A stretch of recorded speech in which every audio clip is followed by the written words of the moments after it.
और साइटोकाइनेसिस में हम लोगों ने क्या देखा था कि एनिमल में साइटोकाइनेसिस पढ़ लिया था, क्योंकि जो एनिमल सेल होती है उसके अंदर, ओके, एनिमल सेल में, एक मिनट,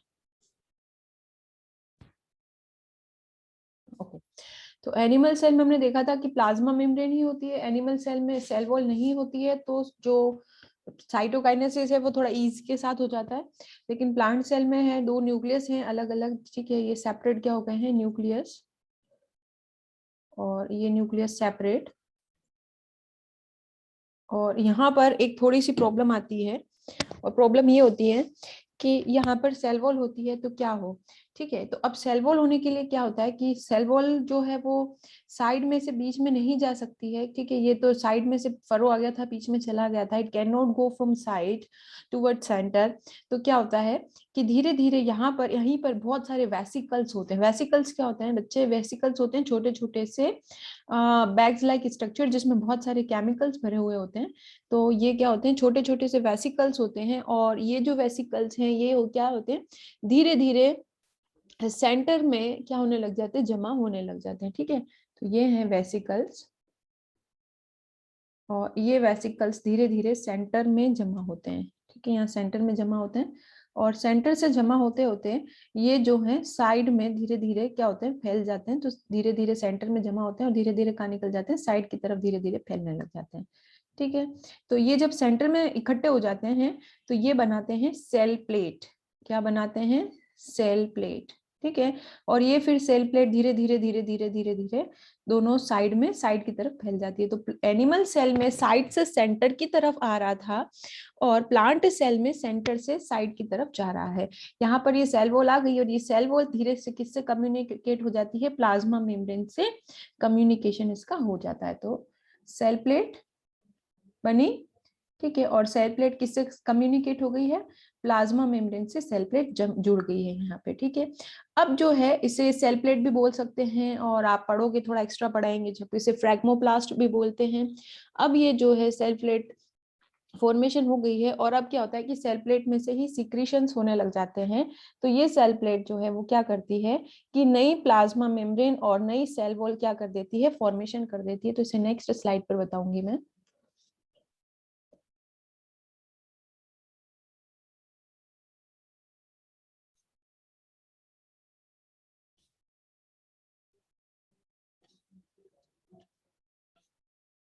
सेंटर से, ठीक है,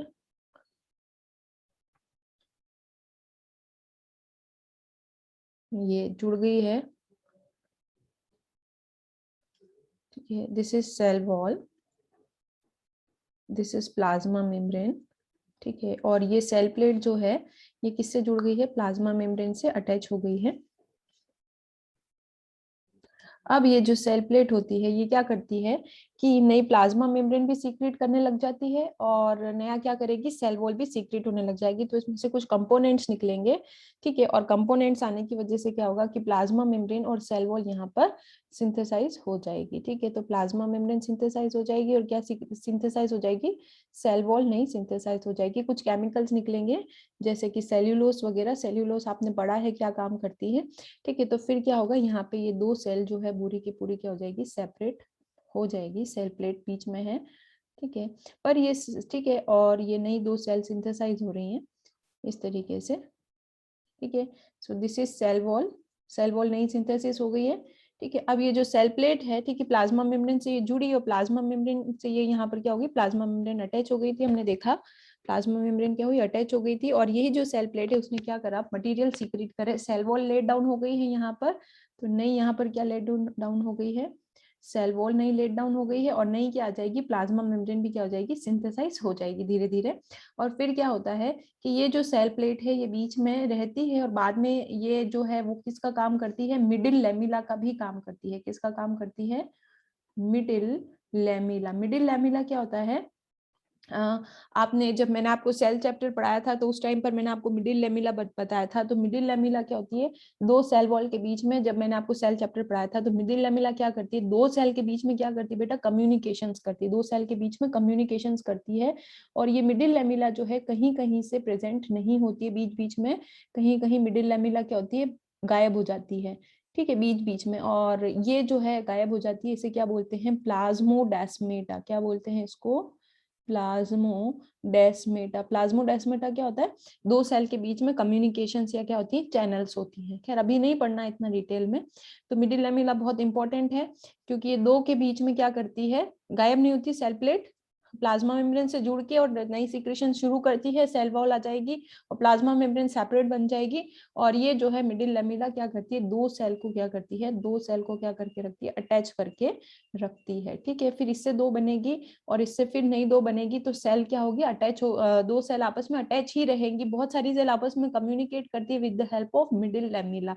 ध्यान रखोगे, पहले सेल प्लेट थी और जो सेल प्लेट है उसने बाद में क्या बना दिया है, मिडिल लैमेला बना दिया है। ये बहुत ज्यादा आपको याद रखने की बात है। ठीक है, मिडिल लैमेला, मिडिल लैमेली, ठीक है, बहुत सारी टर्म्स आएगी। चलो अब अपन आ जाते हैं सिग्निफिकेंस ऑफ माइटोसिस। क्या इसका सिग्निफिकेंस है, माइटोसिस और इक्वेशनल डिवीजन। और यहाँ से क्या हुआ, कैरियोकाइनेसिस जो है वो अपना कंप्लीट हो गया। ठीक है, हाँ एक टॉपिक मैं भूल गई हूँ, आपको स्किप हो गया मेरे से बताना, कि बहुत सारे ऑर्गेनिज्म में क्या था, आपने क्या पढ़ा था बेटा, पहले होता है कैरियोकाइनेसिस, ठीक है, और उसके बाद क्या होता है, साइटोकाइनेसिस। तो कैरियोकाइनेसिस जो है उसको अपन क्या बोलते हैं, वी उसको अपन माइटोसिस भी बोलते हैं। और उसके अंदर क्या होता है, सिर्फ न्यूक्लियस का ही डिवीजन होता है, वही आपने प्रोफेज, मेटाफेज, एनाफेज, टेलोफेज देखा। और साइटोप्लाज्म में साइटोप्लाज्म का ही डिवीजन होता है, या सेल ऑर्गेनल का डिवीजन होता है। प्लांट में थोड़ा अलग होता है, एनिमल में थोड़ा अलग पैटर्न होता है। अब क्या होता है कई बार कि कैरियोकाइनेसिस के बाद साइटोकाइनेसिस नहीं होता। इसका मतलब क्या है कि 46 क्रोमोसोम जो है वो यहाँ पर पहुंच गए हैं और 46 क्रोमोसोम जो है वो यहाँ पर पहुंच गए हैं। तो यहाँ पर 46 क्रोमोसोम है, सपोज ठीक है 46 क्रोमोसोम है। तो मैं ह्यूमन की बात नहीं कर रही, क्योंकि ह्यूमन में ऐसा बहुत ही रेयर टू रेयर होता है, ऐसा नहीं होता है ह्यूमंस में। तो मैं जनरली फंजाई की बात करी हूँ, फंगस में ऐसा होता है। सपोज करो कि यहाँ पर 28 क्रोमोसोम्स है और यहाँ पर कौन से क्रोमोसोम है, 28 क्रोमोसोम है। और यहाँ पर क्या हुआ कि इनके बीच में साइटोकाइनेस, कैरियोकाइनेसिस तो हो गया है, ठीक है, कैरियोकाइनेसिस तो हो चुका है, लेकिन क्या नहीं हुआ, यहाँ पर साइटोकाइनेसिस नहीं हुआ है। मतलब कि सेल वॉल या प्लाज्मा मेम्ब्रेन ये सेल दो में डिवाइड नहीं हुई है। तो क्या होता है बेटा कि इनको 28, ठीक है, इनकी जो मेजर मदर सेल थी उनके पास कितने क्रोमोसोम थे, 28 होंगे। और 28 का डबल कितना होता है, 54, ठीक है, 54 लोडिंग रही होगी, वही प्रोसेस वही है जो 46 का पढ़ रहे हैं ना। तो यहाँ फिर जो है हम 28 के आ गए, ठीक है। तो इसको दो में डिवाइड होना चाहिए था। तो जैसे ही इसको दो में अपनों ने डिवाइड नहीं हो पाता है, ठीक है, तो अब क्या होता है कि एक ही सेल में डबल नंबर का क्रोमोसोम रह जाएगा। मतलब इनको डिवाइड होकर के 28 से चला था और 28 और 28 की दो सेल बननी थी, ठीक है, बीच में वो डबल लोडिंग और वो सारी प्रोसेस आ जाएगी। जैसे हमारे 46 क्रोमोसोम थे और 92 की लोडिंग थी, तो 28 क्रोमोसोम की 54 की लोडिंग होगी। वो सब वही प्रोसेस, वही है, कोई चेंज नहीं, there is no change. Eukaryotic में सेम वही है, माइटोसिस सबके अंदर, ठीक है। 28 की दो सेल बन जानी चाहिए थी, पर साइटोकाइनेसिस फेल हो जाता है। और क्या होता है कि एक ही सेल में इंस्टेड ऑफ 28 क्रोमोसोम, क्योंकि मदर सेल जो थी, ठीक है, मदर सेल जो थी उसमें क्रोमोसोम 28 थे, तो डॉटर सेल में दो 20 आने चाहिए थे, बट साइटोकाइनेसिस फेल हो गई विद सम रीजन, ठीक है। तो फिर एक सेल में कितने क्रोमोसोम आ जाएंगे, 54 क्रोमोसोम आ जाएंगे एक सेल के अंदर, ठीक है, क्योंकि 28 का मटेरियल है और ये 28 का मटेरियल है। तो इस वजह से क्या होता है, ठीक है, ये न्यूक्लियस हो गया यहाँ पर और ये भी क्या हो गया, यहाँ पर न्यूक्लियस हो गया। अब क्या हुआ, फर्दर और डिवीजन हुए, ठीक है, फर्दर और डिवीजन हुए, तो इसी के अंदर क्या होंगे, फर्दर और डिवीजन होंगे। तो एक न्यूक्लियस तो ये और एक न्यूक्लियस ये, ठीक है। वापस क्या होगा, वापस वही होगा, ये जो है न्यूक्लियस ये वापस दो में डिवाइड हो जाएगा लेके, और ये न्यूक्लियस वापस किस में डिवाइड हो जाएगा, दो में डिवाइड हो जाएगा, ठीक है।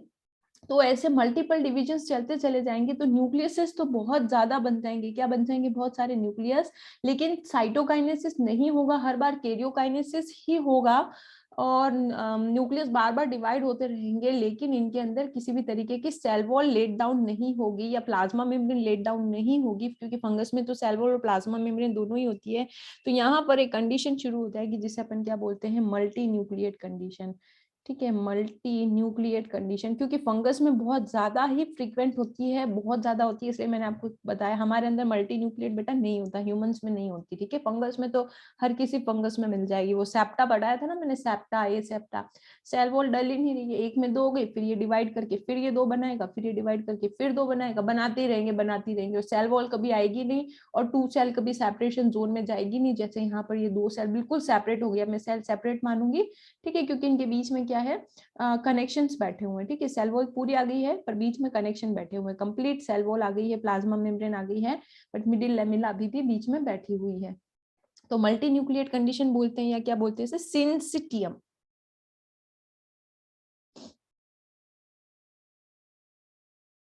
ठीक है, और ये जो सिंसिटियम है ये मल्टी न्यूक्लिएट है, और ये सब बहुत ही ज्यादा जो है फंगस में होता है एक तो। ठीक है, और एक होता है बेटा कोकोनट जो होता है ना, कोकोनट का नारियल जो पानी होता है, ठीक है, कोकोनट, उसे बोलते हैं लिक्विड एंडोस्पर्म।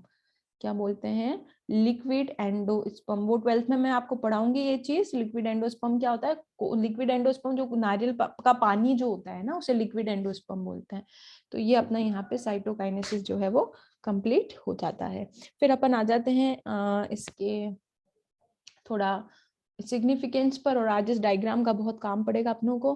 सिग्निफिकेंस क्या है, माइटोसिस और इक्वेशनल डिवीजन बोलते हैं usually restricted to diploid cells only. Diploid का क्या मतलब होता है, 2n सेल जो है वो माइटोसिस में जा करके और 2n की दो सेल बना सकती है। ऐसा नहीं है कि 2n तक ही, डिप्लॉइड तक ही ये नंबर है, 2n का मतलब होता है डिप्लॉइड नंबर, इसे डिप्लॉइड बोलते हैं। 2n क्या है आज क्लियर करूंगी, और n क्या है और ज्यादा क्लियर करूंगी।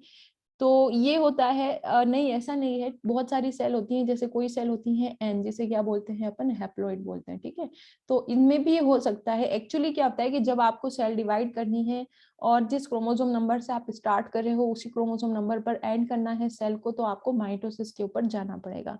तो इन सम लोअर प्लांट्स, जैसे कि आपने एल्गी पढ़ी थी, ब्रायोफाइट्स पढ़ा था, और आपने टेरिडोफाइट पढ़ा था। ठीक है, और सोशल इंसेक्ट जो है, सोशल इंसेक्ट क्या है, जैसे अपने ये हनी बी वगैरह हो गए। ठीक है, इसमें माइटोसिस से ही डिवीजन होता है, क्योंकि जिसके अंदर होगा ही एन बेटा वो माइटोसिस ही फॉलो करेगा, क्योंकि वो n/2 तो बायो में कुछ होता ही नहीं है। ठीक है, ध्यान रखोगे, बायो में n होता है, बायो में 2n ये क्रोमोसोम का नंबर है। अभी और डिटेल में जाऊंगी, 3n हो सकता है, 4n हो सकता है, 5n हो सकता है, 6n हो सकता है। ठीक है, 50 तक जा सकता है ये चीज, पर बायो में n/2 कंडीशन कभी नहीं आती, ये ध्यान रखोगे। बाकी सब पॉसिबल है, n/2 का कोई कंसेप्ट नहीं है बायो में। तो it is very essential to understand the significance of division in life of organism. तो ये बहुत इंपॉर्टेंट है, अगर आपको वही नंबर मेंटेन करके रखना है तो आपको किस पर जाना पड़ेगा, माइटोसिस में। If you want to maintain that number of chromosome, 3n number maintain करना है। ठीक है, आगे 12th में आएगा, 3n नंबर मेंटेन करना पड़ता है, तो फिर वही डिवीजन कंटिन्यूस चलता है, माइटोसिस जिसको बोलते हैं। ठीक है, तो यहाँ पर हैप्लॉइड और डिप्लॉइड इंसेक्ट हैं। तो अभी जो है हैप्लॉइड इंसेक्ट जो है वो कौन होता है, हमारा हनी बी का जो मेल होता है। हनी बी का क्या होता है बेटा, मेल। ठीक है, वो हैप्लॉइड होता है, ये ध्यान रखोगे आप, हनी बी का मेल। ठीक है, मेल फीमेल होता है, वो हैप्लॉइड होता है। तो मेल जो होता है उसको अपने गैमेट बनाने पड़ते हैं। मैंने आपको हमेशा बताया, हनी बी का मेल हैप्लॉइड होता है और फीमेल जो है वो डिप्लॉइड होती है। मतलब मेल का नंबर जो है क्रोमोसोम का n होता है, और जो फीमेल होती है उसका नंबर क्या होता है, 2n होता है। तो फीमेल जब अपना गैमेट बनाएगी तो फीमेल को तो मियोसिस में ही जाना पड़ेगा, तो कि वो क्या बना दे, n नंबर का गैमेट बना दे। ठीक है, और मेल को किस में जाना पड़ेगा, मेल को जाना पड़ेगा माइटोसिस में, तो वो n नंबर का तब वो बना पाएगा, क्योंकि मियोसिस में नंबर हाफ होता है। और जब मेल और फीमेल नए मिल जाएंगे, ठीक है, तो 2n नंबर का रिजल्ट आएगा। अगर मेल और फीमेल के गैमेट मिलते हैं और 2n रिजल्ट आता है तो वापस ये फीमेल है। और फीमेल का अगर कोई गैमेट मेल के गैमेट से फ्यूज होने में उसको दिक्कत नहीं हो पाता है, तो वो n ही नया बच्चा बना लेता है या नया हनी बी बना लेता है। लेकिन वो हनी बी क्या होगी बेटा, वो हनी बी वापस से क्या होने वाली है, मेल होने वाली है। ठीक है, तो ये कंसेप्ट 12th में बहुत क्लियर करूंगी। अभी थोड़ा सा मैं आपको थोड़ा आइडिया दे रही हूँ, क्योंकि बुक में लिखा है तो पता होना चाहिए। Mitosis usually result in production of diploid daughter cell. Diploid daughter cell अभी आपने पढ़ा है कि डिप्लॉइड डॉटर सेल है, पर हैप्लॉइड होगा और माइटोसिस में जा रहा है तो हैप्लॉइड डॉटर सेल ही निकल करके आएगी, सीधी सी बात है। ठीक है, सो ये जो है मल्टी सेलर में होता है हमारे अंदर। ठीक है, और आपको मैंने बताया है कि मियोसिस रिप्रोडक्शन का प्रोसेस होता है। अभी मियोसिस पढ़ाऊंगी। सेल ग्रोथ जो है हमारे अंदर, सेल का जो नंबर बढ़ रहा है या मास बढ़ रहा है, ठीक है, और रेशो जो है ठीक है। रेशियो साइटोप्लाज्म का मतलब न्यूक्लियस डबल होता है तो साइटोप्लाज्म भी डबल ही होता है, ऐसी बात नहीं है। वो जो फेज पढ़ा था आपने G1 फेज, एस फेज और G2 फेज, उसमें नंबर डबल हो रहा था। तो जब न्यूक्लियस क्रोमोसोम का नंबर डबल है तो साइटोप्लाज्म भी डबल हो रहेंगे, ध्यान रखोगे, ठीक है। और ये जो है न्यूक्लियस साइटोप्लाज्म का रेशो जो है वो मेंटेन होना बहुत ज्यादा जरूरी होता है डिवीजन में। A very significant contribution of mitosis is cell repair. Cell repair का क्या मतलब है कि हमारी जो बॉडी में बहुत सारी सेल्स है, जैसे हमारी एपिडर्मिस हो गई जो स्किन होती है, cells of the lining of gut, gut मतलब हमारे बॉडी जो डाइजेस्टिव सिस्टम होता है उसके अंदर की जो लेयर होती है, ब्लड सेल है, वो कॉन्स्टेंटली रिप्लेस होती है, मतलब बुढ़ी भी हो जाती है, इंजर्ड हो जाती हैं, तो माइटोसिस उस समय काम करता है, ठीक है। Mitosis division in the meristematic tissue. अब ये चैप्टर जो है आपके इस साल हटा दिया है एनसीईआरटी से, तो मुझे तो पढ़ाना है आपके एनसीईआरटी, मतलब आपके बोर्ड के लिए हटा दिया, नीट में तो आने वाला है। तो mitotic division in meristematic tissue. Meristematic tissue क्या होते हैं बेटा? प्लांट में कुछ ऐसे टिश्यूज होते हैं जो पूरी जिंदगी, पूरी लाइफ प्लांट में डिवीजन आता है, होता रहता है, जिसकी वजह से प्लांट में रूट्स आगे बढ़ जाती हैं। प्लांट के अंदर आपने देखा प्लांट का स्टेम हर इतना बड़ा हो जाता है, चौड़ा हो जाता है, बहुत ज्यादा चौड़ा हो जाता है, उसका गिर्द बढ़ जाता है। पहले कैसा होता है? स्टेम बिल्कुल पतला सा, फिर बड़ा हो जाता है, लीव्स आती है, फ्रूट्स आते हैं, फ्लावर आते हैं, रूट जो है लंबी हो जाती है, ठीक है। तो मेरिस्मेटिक टिश्यू जो है वो पूरी लाइफ प्लांट में क्या कर सकता है? डिवाइड होता रहता है प्लांट में। और एपिकल और लेटरल कैम्बियम। एपिकल कैम्बियम क्या होती है? प्लांट के अंदर यहाँ पर, ठीक है, इसे मैं बोलती हूँ एपिकल कैम्बियम। ये एपिकल कैम्बियम क्या होती है बेटा? ये प्लांट की हाइट बढ़ाने के लिए रिस्पॉन्सिबल होती है। और लेटरल कैम्बियम जो है, एपिकल कैम्बियम प्लांट की हाइट बढ़ाने के लिए रिस्पॉन्सिबल होती है। और यहाँ पर एक कैम्बियम होती है जिसे बोलते हैं अपन लेटरल कैम्बियम। ये लेटरल कैम्बियम जो है वो क्या करती है? प्लांट की गिर्द बढ़ाती है, या डायमीटर, या प्लांट को अब देखो चौड़ा हो जाता है बिल्कुल, है ना। तो ये प्लांट में मेरिस्मेटिक टिश्यूज हैं। और यहाँ भी कौन सा डिवीजन होता है? डिप्लॉइड ही होता है। क्योंकि डिप्लॉइड क्यों होता है वो मैं बता देती हूँ। बहुत चीजें हैं, बहुत बहुत ज्यादा कंसेप्ट हैं। लोअर जो प्लांट होते हैं, ठीक है, लोअर ग्रेड के जो प्लांट होते हैं, जैसे प्लांट हो गया एल्गी, जैसे प्लांट हो गया ब्रायोफाइट्स, और जैसे प्लांट हो गया टेरिडोफाइट। तो ये जो प्लांट है बेटा, यहाँ पर तो गिर्द का कंसेप्ट ही नहीं है। गिर्द का कंसेप्ट क्या होता है? मतलब प्लांट चौड़ा थोड़ी होता है, यहाँ पे तो स्टेम ही नहीं थी। कहाँ थी स्टेम? थी क्या यहाँ पे? ऐसी तो कोई स्टेम थी नहीं। जो एल्गी तो कैसी थी, ब्रायो और ब्रायोफाइट और टेरिडोफाइट, इसमें कोई स्टेम तक का तो कंसेप्ट था ही नहीं, ठीक है। हाइट वाइट भी कोई ऐसी बहुत ज्यादा बढ़ती नहीं है। और यहाँ पर क्या होता है कि बाकी जो हायर प्लांट्स होते हैं, ठीक है, हायर प्लांट्स क्या होते हैं? हायर प्लांट्स होते हैं जिम्नोस्पर्म और एंजियोस्पर्म, ठीक है। तो ये आपने देखे थे, जिम्नोस्पर्म लंबे लंबे से थे, और एंजियोस्पर्म तो बहुत अच्छे से पहचानते हो, जिनमें फ्लावर आता है, ठीक है। तो इनमें क्या होता है? गिर्द इंक्रीज होती है और हाइट इंक्रीज होती है। तो इसके अंदर जो मेरिस्मेटिक टिश्यू होता है, ठीक है, वो क्या आ जाता है? 2n meristematic. तो ये जो प्लांट है ना, ऑब्वियसली ऑब्वियसली 100% जिम्नोस्पर्म और एंजियोस्पर्म में कौन सा कंसेप्ट होता है बेटा? 2n का कंसेप्ट होता है। मतलब प्लांट जो है, मेन जो प्लांट होता है, ठीक है, गैमेट नहीं, मेन प्लांट जो है वो क्या है? मेन जो प्लांट है, ठीक है, वो मेन प्लांट क्या होता है बेटा? मेन प्लांट बॉडी जो क्या होती है? वो डिप्लॉयड होती है। मेन प्लांट बॉडी डिप्लॉयड होती है। और यहाँ पर कोई थैलस या गैमिटोफाइट वाली कंडीशन नहीं है। मेन प्लांट बॉडी है जो डिप्लॉयड है, उसे क्या बोला था अपनों ने? स्पोरोफाइट भी बोला था। और ये जो है ना, यहाँ पर मेन प्लांट बॉडी ही एन होती है, तो इसकी तो मैं बात ही नहीं कर रही हूँ, ठीक है। तो यहाँ main plant body higher plants में क्या होती है? डिप्लॉयड होती है, या 2n कंडीशन पर चलती है, जिसे स्पोरोफाइट बोलते हैं। तो जब इनको गैमिट नहीं बनाना, गैमिट की बात नहीं कर रही हूँ मैं, ठीक है, मैं कौन सी बात कर रही हूँ? मैं हाइट और गिर्द बढ़ाने की बात कर रही हूँ। तो जब इन प्लांट को अपनी हाइट बढ़ानी है, जो कि एपिकल कैम्बियम की वजह से हाइट बढ़ेगी, ठीक है, तो हाइट बढ़ेगी एपिकल कैम्बियम की वजह से। और यहाँ पर जो है लेटरल कैम्बियम है। कौन सी कैम्बियम है बेटा? लेटरल कैम्बियम है, जिसकी वजह से क्या बढ़ेगी? गिर्द बढ़ेगी, या क्या बढ़ेगा? डायमीटर बढ़ेगा, ठीक है। तो ये जो चीजें हैं ना, सिर्फ आप अगर फ्लावर की बात ना करो, फ्लावर की बात मैं कर ही नहीं रही हूँ अभी, ठीक है। तो फ्लावर में भी जब इनको गैमेट बनाने पड़ते हैं तो एन कंडीशन आती है, वो एक अलग बात है। पूरी प्लांट बॉडी क्या है? 2n है, सिर्फ गैमेट की बात अलग हो गई है, ठीक है। वो पोलन और एग जो है मैंने पढ़ाया है आप लोगों को, वो बात कर ही नहीं रही हूँ। तो पूरी प्लांट बॉडी 2n है और पूरी प्लांट बॉडी डिप्लॉयड है, और जब हाइट बढ़ेगी वो सारी सेल, ठीक है, स्टेम वगैरह सब 2n ही होती है, सिर्फ गैमेट n होता है। गैमेट बनाने की बात ही नहीं हो रही यहाँ पर, तो गैमेट बना ही नहीं रहे, ठीक है। और ये प्लांट तो सारे प्लांट जो होते हैं वो एन कंडीशन ही पर ही मेन प्लांट चलता है, तो ये प्लांट तो सारे क्या हो गए, हैप्लॉइड हो गए हैं। यहाँ पर मैं बात ही नहीं कर रही हूँ इनकी, तो मैं तो हायर प्लांट की बात कर रही हूँ। हायर प्लांट में मेरिस्मेटिक टिश्यू होते हैं जो कि टिप पर होते हैं हाइट बढ़ाने के लिए, और बीच बीच में यहाँ प्रेजेंट होते हैं, इन्हें कैम्बियम बोलते हैं, जो कि गिर्द बढ़ाते हैं। और ये डिप्लॉयड होते हैं प्लांट, तो फिर और गैमेट बनाना नहीं है, सीधी सी बात है, गैमेट फिलहाल बनाना नहीं है, ठीक है। तो यहाँ पर कौन सा डिवीजन चलता है, माइटोसिस चलता है, और जिसकी वजह से क्या होता है कि बहुत सारी 2n की सेल बहुत सारी बनती है, जिससे गिर्द भी बढ़ती है और हाइट भी बढ़ती है। ह्यूमंस में भी माइटोसिस मियोसिस दोनों होता है, लेकिन मियोसिस तो तब है जब सिर्फ गैमेट बनाना है, क्योंकि हम पूरे 2n है और हमसे जो गैमेट बनेगा वो n बनेगा, तब मियोसिस की जरूरत पड़ती है। लेकिन बाकी सारी जो चीजें हैं, आपकी हाइट बढ़ रही है, नेल बढ़ रहा है, इंजरी हो गई, अभी पढ़ा, ठीक है, ये ब्लड वगैरह की जरूरत है, तो माइटोसिस होगा।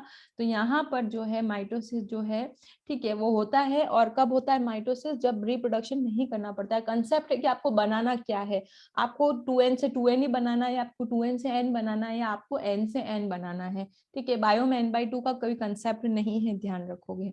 चलो, तो अब मैं आ जाती हूँ नेक्स्ट टॉपिक के ऊपर, that is known as meiosis. और मियोसिस के लिए मुझे इस डायग्राम की जरूरत पड़ेगी। चलो, तो मियोसिस स्टार्ट कर देते हैं।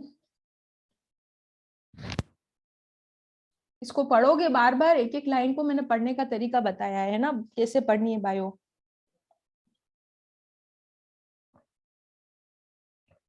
मियोसिस, या इसे बोल सकते हैं अपन रिडक्शन डिवीजन,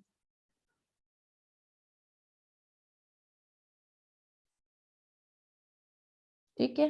क्रोमोसोम का नंबर क्या होता है बेटा, हाफ हो जाता है इसके अंदर, ठीक है। तो एन वाला जो है ना, खुद एन वाला जो है पेरेंट, वो कभी इसमें नहीं जा सकता, क्योंकि पेरेंट ही खुद ही एन चल रहा है, पूरी बॉडी एन है, क्योंकि n/2 का कंसेप्ट ही नहीं है बायो में, ठीक है। और बायो में 1.5 का कंसेप्ट भी नहीं है, 1.5 मतलब 4 वाला है अगर, तो वो 2n वाला ही, हमेशा ध्यान रखो कि ये सिर्फ 2n वाला ही क्या करेगा, इसमें जाएगा अगर उसे nn की सेल प्रोड्यूस करनी है तो, ठीक है। इसके अलावा कोई भी इस कंसेप्ट पे नहीं जाएगा। हाँ, 4n वाला जो है वो जा सकता है, तो वो क्या बना दे, 2n, ठीक है, मतलब फुल का होना चाहिए। मतलब 3n वाला जाएगा तो क्या बनेगा, 3n वाला मियोसिस में जाएगा तो क्या 1.5 और 1.5, ये 1.5 और पौना, और ये कंसेप्ट होता ही नहीं है बायो में, ठीक है, धीरे धीरे समझ जाओगे।